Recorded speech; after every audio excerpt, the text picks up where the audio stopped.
Hello my dear students, welcome to our YouTube channel. मैं आपका Shashank sir एक नई वीडियो के साथ आपके सामने खड़ा हूँ और आज के लेक्चर में वहीं से कंटिन्यू करेंगे जहां हमने लास्ट लेक्चर को ख़त्म किया था, जहां पर हमने पढ़ा था कि ऑर्गेनिक कंपाउंड पढ़ने के लिए हमें सबसे पहले ऑर्गेनिक के बारे में जानना पड़ेगा, ऑर्गेनिक कंपाउंड्स के बारे में जानना पड़ेगा। और हमने पता भी किया था कि ऑर्गेनिक कंपाउंड जो होते हैं वो लिविंग ऑर्गेनिज्म से आते हैं और साथ में organic compound is all about carbon, जो कि एक नई डेफिनेशन हमने बनाई थी। अब वहीं से आगे कंटिन्यू करते हैं और आज के लेक्चर में क्लासिफिकेशन ऑफ ऑर्गेनिक कंपाउंड्स पढ़ते हैं। बहुत आसान है, इसमें थोड़ा सा आपको ध्यान में रखने वाली चीज़ें होंगी, ठीक है। इसको पढ़ने के बाद हम आगे कुछ नई नई चीज़ें सीखेंगे, जैसे डिग्री ऑफ अनसैचुरेशन सीखेंगे और साथ में डिग्री ऑफ कुछ एटम्स जैसे कार्बन, नाइट्रोजन, हाइड्रोजन, इन सब की डिग्री कैसे निकालते हैं, ठीक है। तो बहुत आसान है, अब ध्यान से सुनेंगे इसको तो आपको बहुत जल्दी से समझ में आएगा और नेक्स्ट 15 मिनट्स मुझे लगता है हार्डली ये टॉपिक आपको समझ में आ जाएगा, ठीक है, सिर्फ 15 मिनट्स। तो देखिए, क्लासिफिकेशन के अंदर सबसे पहले आपके पास दो पार्ट्स में आपके पास डिवाइड होता है। पहला ओपन, दूसरा क्लोज, जैसा कि आप देख सकते हैं। ओपन जो होता है फर्दर 2 पार्ट में है, क्लोज फर्दर 2 पार्ट में है और ये फर्दर 2 पार्ट में, फर्दर 2 पार्ट, फर्दर 2 पार्ट। इन्हीं फर्दर्स को पढ़ना है कि ये फर्दर्स हैं क्या, ठीक है। तो यहाँ पर ओपन और क्लोज में शुरू करते हैं। तो बहुत आसान डेफिनेशन है। ओपन का मतलब होता है कि जिनके एंड्स कनेक्टेड नहीं होते। क्लोज का मतलब होता है जिनके एंड्स कनेक्टेड होते हैं। जैसे एग्जांपल से समझाता हूँ। जैसे मान लो आपके पास ये है, आपके पास ये जानते हैं, आप बचपन से पढ़ते आ रहे हैं, बचपन मतलब 9th-10th में पढ़ा होगा आपने, ठीक है। तो इसका नाम होता है प्रोपेन। क्या नाम होता है? प्रोपेन। अगर मैं बात करूँ 1, 2 और 3, तो 1 और 3 इसके एंड है, तो क्या एक दूसरे से कनेक्टेड है? नहीं, इसलिए ओपन है। या फिर इसका नाम क्या होता है? एसाइक्लिक भी कहते हैं, एलिफेटिक भी बोलते हैं। एसाइक्लिक मतलब जो साइकिल में ना हो या जो रिंग में ना हो। क्लोज का मतलब या साइक्लिक का मतलब जो रिंग बना रखी हो जिसने, जैसे जिनके एंड्स कनेक्टेड होते हैं। इसमें क्या होते हैं? एंड्स कनेक्टेड होते हैं, ठीक है। तो अगर एंड्स कनेक्टेड हैं तो आप देखें यहाँ पर, अगर मान लो ये आपके पास 1, 2, 3 था ना, तो इसके अंदर में 1 और 3 आपके एंड्स हैं। तो इसको अगर मैं कनेक्ट कर दूँ तो देखो ये साइकिल बन जाएगी आपकी। तो इसको बोलते हैं साइक्लिक कंपाउंड। सिंपल, देखो कितना कोई हार्ड एंड फास्ट रूल वो थोड़ी ना है, मुश्किल थोड़ी ना है। अब अगर मान लो 1, 2, 3, 4 अगर मैं ये लूँ तो यहाँ पर आप देख सकते हो एंड्स 1 और 4 है, इसमें कनेक्टेड नहीं है, सो दे आर एसाइक्लिक या फिर ओपन चेन कंपाउंड बोल सकते हैं। लेकिन अगर मैं 1, 2, 3, 4 को कनेक्ट कर दूँ इस तरीके से, जैसे ये 1 हो गया, ये 2 हो गया, ये 3 हो गया, ये 4 हो गया, तो देख सकते हो 1 और 4 कनेक्टेड है इसमें, तो इसको क्या बोलेंगे? ये क्लोज में आ जाएगा। तो ये सिंपल सा होता है आपके पास, ठीक है। इसके बाद आगे बढ़ते हैं, ओपन की बात कर लें। ओपन के अंदर सैचुरेटेड और अनसैचुरेटेड, बहुत सिंपल है। सैचुरेटेड में आपके पास जितने भी एल्केन्स हैं वो आते हैं। एल्केन्स का मतलब होता है जिसमें कोई मल्टीपल बॉन्ड नहीं है, मतलब इसमें सिर्फ और सिर्फ कौन आएंगे? एल्केन्स आएंगे, ठीक है। और इसमें एल्कीन्स और एल्काइंस दोनों आएंगे। इसमें मतलब कहने का मतलब क्या है? अनसैचुरेटेड में कौन आएंगे? मल्टीपल बॉन्ड्स वाले आएंगे। तो ओपन चेन में हमने पढ़ा क्या? ओपन चेन में हमने पढ़ा सैचुरेटेड और अनसैचुरेटेड। सैचुरेटेड में सिंगल बॉन्ड वाले और अनसैचुरेटेड में मल्टीपल बॉन्ड्स वाले, ठीक है। मल्टीपल बॉन्ड जैसे एग्जांपल भी ले लें। अगर मैं सैचुरेटेड की बात करूं, सैचुरेटेड में आपके पास एल्केन्स होता है। जैसे ये क्या है? ये आपके पास क्या है? ये आपके पास सैचुरेटेड ही तो है, सिंगल बॉन्ड ही तो है। आप खुद सोच कर देखो, ये इसके 2 पार्ट हैं ये, तो एक तरीके से मैं इसको पिताजी अगर मान लूँ तो ये इसके 2 बच्चे हैं, है ना। अगर ये पिताजी हैं तो इसके 2 बच्चे हैं। अब ये 2 बच्चे की जो भी आपके पास क्वालिटीज़ होगी वो पिताजी से तो आएगी इसकी, सही है ना। तो अगर ये सैचुरेटेड है तो ये पहली चीज़ तो ओपन होनी चाहिए, ठीक है, ओपन से ही आनी चाहिए। और दूसरा अनसैचुरेटेड है तो भी ओपन से आना चाहिए। हालांकि हम साइक्लिक में भी देखेंगे सैचुरेटेड और अनसैचुरेटेड, लेकिन फ़िलहाल सीखने के लिए सैचुरेटेड का मतलब क्या है? एल्केन्स है, ठीक है। एल्केन, जैसे ये आपके पास क्या है? ये एल्केन है। ये आपके पास क्या है? एल्केन्स है। जैसे मान लो, और अगर मैं बात करूं, जैसे मान लो ये ले लिया मैंने, ये ले लिया, तो आप देखोगे डबल बॉन्ड है। ये क्या है? आपके पास अनसैचुरेशन है। और जैसे मान लो मैं अगर ये ले लूँ इस तरीके से, ऐसे, ये क्या है? आपके पास अनसैचुरेशन है। तो ऐसे कंपाउंड्स क्या होते हैं? Unsaturated compound. या फिर मैं ये बोलूँ कि ये देखो, ये क्या है? ट्रिपल बॉन्ड है, एल्काइन है। इसको क्या बोलते हैं? अनसैचुरेटेड कंपाउंड बोलते हैं। तो जिसमें मल्टीपल बॉन्ड होता है वो क्या होते हैं आपके पास? Unsaturated compounds. और जिसमें सिंगल होता है वो सैचुरेटेड होता है, ठीक है। अब वो सैचुरेटेड, अनसैचुरेटेड, ओपन का है, क्लोज का है, इसकी बात भी आगे करेंगे, ठीक है। वो फर्दर आगे देखेंगे, आप समझ जाओगे। ये आपके पास होमोसाइक्लिक है, ठीक है। तो क्लोज की बात करते हैं। क्लोज के अंदर आपके पास होमोसाइक्लिक और हेट्रोसाइक्लिक है। अब होमोसाइक्लिक और हेट्रोसाइक्लिक क्या होता है? बहुत आसान है, ध्यान से सुनेंगे बिल्कुल। होमो का नाम से ही पता चल रहा है यार, नाम से क्या पता चल रहा है? नाम से ये पता चल रहा है ये आपका क्लोज से आ रहा है, ध्यान रखना। ये होमो और ये आपका हेट्रोसाइक्लिक, ठीक है। अब जैसा कि मैंने बताया कि इनके पिताजी का नाम क्या है, इसके पिताजी का नाम है क्लोज, मतलब पहली चीज़ तो ये दोनों के दोनों क्या होने चाहिए, क्लोज होने चाहिए, क्योंकि इनकी प्रॉपर्टीज़ किससे मैच करेगी, इनसे। तो ये भी क्लोज, ये भी क्लोज, लेकिन डिफरेंस क्या है, होमो। होमो का मतलब होता है सेम और हेट्रो का मतलब होता है डिफरेंट। हेट्रो का मतलब क्या होता है, डिफरेंट।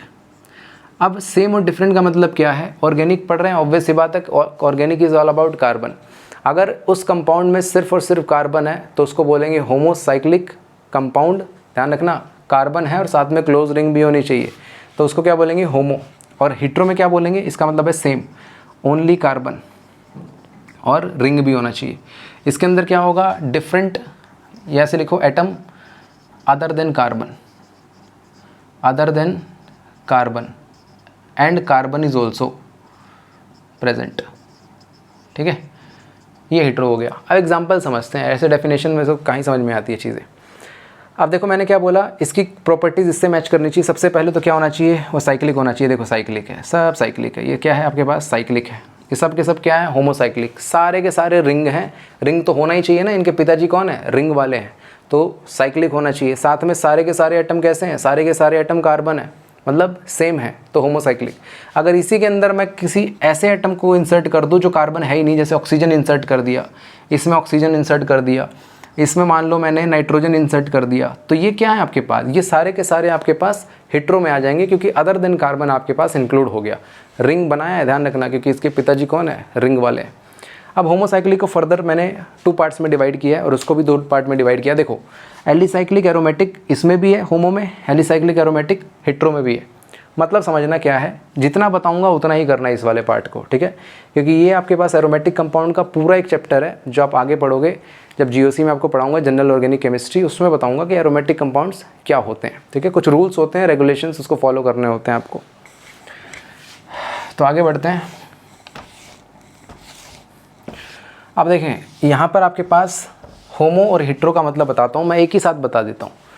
एलिसाइक्लिक अगर मैं बात करूँ, एलिसाइक्लिक का सिंपल मतलब ये है, ये तो सबसे पहले देखो एलिसाइक्लिक के पिताजी का नाम देखो, होमोसाइक्लिक। होमोसाइक्लिक का मतलब क्या है कि सेम टाइप ऑफ एटम होने चाहिए, रिंग, और इसके पिताजी का नाम रिंग है, मतलब रिंग भी हो, सेम एटम भी हो, और उसके अंदर क्या हो, कुछ भी हो सकता है, जैसे डबल बॉन्ड भी लगा दिया मैंने इस तरीके से। तो ये आपके पास एलिसाइक्लिक है, मतलब एरोमेटिक नहीं होना चाहिए। एरोमेटिक में क्या है कि एरोमेटिक होना चाहिए वो। अब एरोमेटिक में क्या है ये याद रखना, फ़िलहाल मैं आपको सिर्फ ये याद करने के लिए बोल रहा हूँ, बेंजीन, ठीक है, फ़िलहाल के लिए। वो अलग बात है कि जब मैं आपको जीओसी पढ़ाऊंगा, एरोमेटिक पढ़ा दूंगा, तो फिर आपको याद भी नहीं करना पड़ेगा, आपको देखकर ही बता दोगे सारे, मतलब रूल्स होते हैं ना सबके सब, 3 रूल्स होते हैं, उसको फॉलो करोगे आप 1 सेकंड में आंसर बताओगे, ठीक है। फिलहाल याद रखो, जो एरोमेटिक नहीं होते वो एलिसाइक्लिक होते हैं, इतना ध्यान रखना। किसमें, होमोसाइक्लिक में, मतलब वो रिंग तो होने ही चाहिए, क्योंकि इसके पिताजी का नाम होमोसाइक्लिक, सेम एटम होने चाहिए कार्बन।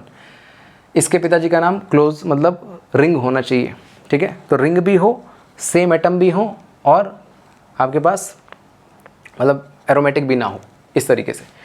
अब इसके अंदर देखो हेट्रो में भी सेम कहानी है। हेट्रो में क्या है कि भाई अब एलिसाइक्लिक जो होना चाहिए, ये इसके पिताजी का नाम हेट्रो, मतलब अदर देन कार्बन। इसके पिताजी का नाम क्लोज, मतलब रिंग तो हो, मतलब इसके अंदर क्या हो सकता है, एक तो अदर देन एटम होना चाहिए, मतलब कार्बन एटम होना चाहिए, और उसके बाद क्या हो सकता है इसके अंदर, मतलब वो नहीं होना चाहिए क्या, ऐसा लेते हैं इस तरीके से, ये ले लिया मैंने, ठीक है। अब इसके अंदर क्या है, अदर देन कार्बन एटम है और साथ में रिंग भी है। एरोमेटिक नहीं होना चाहिए बस। अब ये एरोमेटिक हो, लेकिन हेट्रो एटम मतलब अदर देन कार्बन होना चाहिए। अब इसके मैं कुछ एग्जांपल लिख रहा हूँ, इसको ही आप ध्यान में रखें, यही आपसे फ़िलहाल अभी इस टाइम पूछेगा अगर आप 11th में हैं तो, ठीक है। अगर 12th वाले बच्चे देख रहे हैं तो आप एरोमेटिक कंपाउंड्स के बारे में अच्छे से जानते होंगे, आपने पढ़ा होगा जीओसी में, ठीक है। अगर नहीं भी पढ़ा होगा तो फिर मैं आगे पढ़ाऊँगा आप लोगों को, ठीक है। इसको क्या बोलते हैं, इसको बोलते हैं पायरोल, ठीक है। इसको क्या बोलते हैं, इसको बोलते हैं फ्यूरान, इसको बोलते हैं फ्यूरान, और इसको बोलते हैं थायोफीन। ये सब के सब क्या हैं, ये सब के सब एरोमेटिक हैं, एरोमेटिक तो हैं, और साथ में कौन से हैं, हेट्रोसाइक्लिक भी हैं। क्या है, हेट्रोसाइक्लिक भी हैं, क्योंकि हेट्रो कैसे पता चला, other than atom, other than carbon atom है आपके पास। ये आपके पास एरोमेटिक नहीं है, मैंने बताया ना, ये याद रखो फिलहाल के लिए। और ये आपके पास एरोमेटिक सिर्फ कार्बन है, ठीक है। ये भी याद कर सको तो ये भी अच्छी बात है। इसको बोलते हैं पिरिडीन, क्या बोलते हैं, पिरिडीन, ठीक है, पिरिडीन कहते हैं इसको, ठीक है। ये कुछ एग्जांपल्स हैं जो आपको ध्यान में रखने हैं। अब ये फर्दर एरोमेटिक कंपाउंड दो पार्ट में डिवाइड हो जाते हैं, एक बोलते हैं बेंजीनोइड, एक बोलते हैं नॉन बेंजीनोइड। बेंजीनोइड मतलब नाम से ही पता चल रहा है बेंजीन जैसा, ठीक है, similar to benzene, just like, similar तो नहीं, जस्ट लाइक बोलेंगे, जस्ट लाइक बेंजीन, ठीक है। इसमें बेंजीन नहीं होता, नॉन बोल दिया तो भाई बेंजीन होना ही नहीं चाहिए उसके अंदर, ठीक है। अगर मैं बेंजीनोइड की बात करूँ, बेंजीनोइड देखो किससे आ रहे हैं, बेंजीनोइड आ रहा है एरोमेटिक कंपाउंड, एरोमेटिक तो ये भी है लेकिन किससे आ रहा है, होमोसाइक्लिक, मतलब सेम टाइप ऑफ एटम होना चाहिए, मतलब आपके पास कुछ ऐसा होना चाहिए। बेंजीनोइड एरोमेटिक कंपाउंड बोला है ना, तो आपके पास जैसे ये हो गया आपके पास CH3, ये आपके पास बेंजीनोइड टाइप के हैं, ठीक है। और आप बाईफिनाइल्स मतलब क्या कहते हैं उसको, बाईफिनाइल्स भी लिख सकते हैं। नॉन बेंजीनोइड का मतलब बेंजीन नहीं होना चाहिए। नॉन बेंजीनोइड में आप इतना याद रखें बस, नॉन बेंजीनोइड में आप ये याद रखें, ठीक है, डबल बॉन्ड ऑक्सीजन।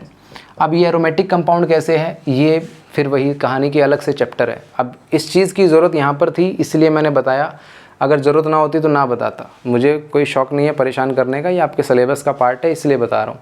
और इसकी भी गारंटी देता हूँ कि जितना मैं बता रहा हूँ ना 11th के बेसिस पर उतना ही आपसे अभी पूछा जाएगा, इसके अलावा नहीं पूछा जाएगा। अगर इसके अलावा अगर पूछेगा तो फिर वो आपको मैं GOC में बता दूंगा, उसके बाद आप चीज़ें कर पाओगे, समझ पाओगे, जैसे ये है, क्या है ये सब क्या है, ये कैसे आया, क्यों आया, तब आप पहचान पाओगे उस चीज़ को, ठीक है। तो फिलहाल के लिए इतना ही आप थोड़ा सा ध्यान रखें इस चीज़ को। नेक्स्ट लेक्चर में मैं आपको DU बताऊंगा, डिग्री ऑफ अनसैचुरेशन, और फिर degree of carbon, nitrogen, hydrogen और हेलोजेंस वगैरह करेंगे, और उसके बाद हम IUPAC पे स्विच कर जाएंगे, ठीक है। वीडियो पसंद आई तो लाइक करें, कमेंट करें एंड सब्सक्राइब करें अगर नए हैं तो। Thank you.